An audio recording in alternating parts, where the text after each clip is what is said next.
сәлеметсіз бе көрермен, мен сіздерге жұлдыздар өміріндегі оқиғалармен бөлісемін. Видеоны соңына дейін көріп, лайк басып тіркеліп кетсеңіздер.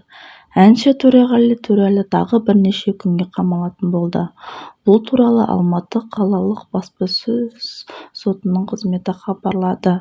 Соттың мәліметінше, әртіс 613 бабының бірінші бөлігі полиция қызметкерлерінің талаптарын орындамау бойынша жауапкершілікке тартылған.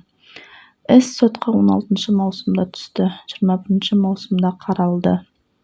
Төреғали Төреәлі Lexus 570 маркалы көлігін есірткіге мас күйінде жүргізгенін анықтады.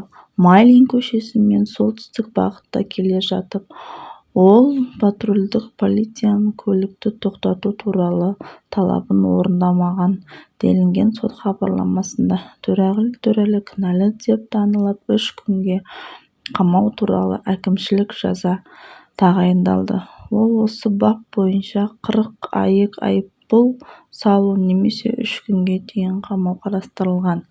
Енді әнші 23 күнде қамауда болады.